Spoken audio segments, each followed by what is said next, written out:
మాతృదేవి యొక్క మహాసమాధి గురించి చెప్తున్నానండి.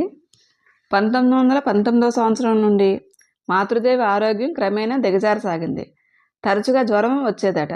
ముందుగా గ్రామంలో లభ్యమయ్యే అన్ని వైద్యాలను చేయించారు. కానీ ఎలాంటి ప్రయోజనం కనిపించకపోవడంతో ఎంతో అపాయకర పరిస్థితుల్లో మాతృదేవిని కలకత్తాకు తోడుకొని వచ్చారు. ఆమె కాలాహజార్ అనే జ్వరంతో బాధపడుతున్నట్లు వైద్యులు నిర్ధారణ చేశారు. ఆ కాలంలో ఈ వ్యాధికి తగిన మందు లేదట. 1920వ సంవత్సరంలో జూలై 20వ తేదీ వరకు, అంటే తమ తుది శ్వాస విడిచేదాకా మాతృదేవి ఈ వ్యాధితో బాధపడ్డారు. ఆ రోజుల్లో మాతృదేవి ఒకసారి స్వామి శారదానందను పిలిచి, శరత్, నేను వెళ్ళిపోతున్నాను. యోగిన్, గోలప్మ ప్రభృతులు ఉన్నారు. వారిని అందరినీ చూసుకో నాయనా అని చెప్పారట. మాతృదేవి నిర్యాణానికి 5 రోజుల ముందు అన్నపూర్ణ తల్లి అనే భక్తురాలు ఆమెను చూడడానికి వచ్చింది.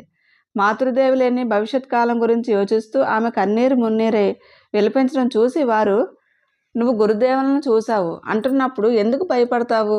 నీకు ఒక విషయం చెప్తాను తల్లి. నువ్వు మానసిక శాంతి కోరుకుంటే ఇతరుల తప్పులను ఎంచవద్దు. అందుకు మారుగా నీలోని తప్పులను నువ్వు చూసుకో. ఈ ప్రపంచాన్ని సొంతంగా చూడడం అలవాటు చేసుకో అని చెప్పారట. ఈ లోకంలో అన్యులు ఎవరూ లేరు. ఈ ప్రపంచం యావత్తు మన సొంతమే అని బోధించారు. మాతృదేవికి శ్వాసించడం ఎంతో భారమైపోయింది. ఇలా కొంతకాలం గడిచింది. హీనస్వరంలో మళ్ళీ ఆమె వచ్చిన వారందరికీ, రాని వారందరికీ, ఇకపై రాబోతున్న వారందరికీ, ఈ నా బిడ్డలందరికీ నా ప్రేమాభిమానాలను తెలియజేయమని, నా ఆశీర్వాదాలు వారికి ఎప్పుడూ ఉంటాయని చెప్పారట. ఇదే మాతృదేవి మానవాళికి వసగిన అంతిమ సందేశం. 1920వ సంవత్సరం జూలై 20వ తేదీ అర్ధరాత్రి 1:30కు మాతృదేవి శారదామాత మహాసమాధి పొందారు.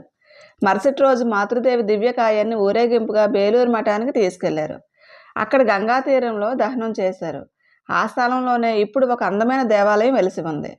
ఈ లోకంలోకి మనుషులు వస్తూనే ఉన్నారు.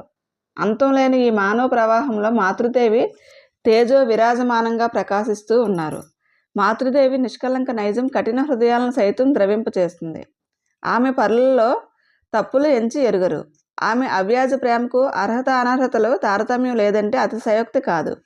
ఆమె దృక్పథంలో శ్రేష్ఠ సన్యాసి, పాపి ఇద్దరూ సమానులే.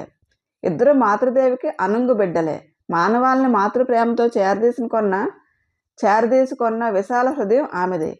లోకుల శ్రేయస్సు కోసం కృషి చేయడాన్ని, శ్రమించడాన్ని భాగ్యంగా పరిగణించిన మనోవైఖరి మాతృదేవిది.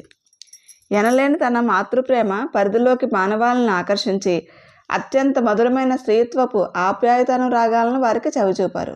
స్త్రీత్వం ఆరాధింపబడే చోట, మాతృత్వ త్యాగ పరిడవిల్లే చోట, దంపతులు పారమార్థిక జీవితం గడిపే చోట, తమ దైనందిన కర్తవ్యాలను నిర్వహిస్తూ మనుషులు ఆదర్శ జీవితం గడిపే చోట మాతృదేవి అయిన శ్రీ శారదామాత నేటికి ఇంకా ఎల్లప్పుడూ విరాజిల్లుతూనే ఉంటారు.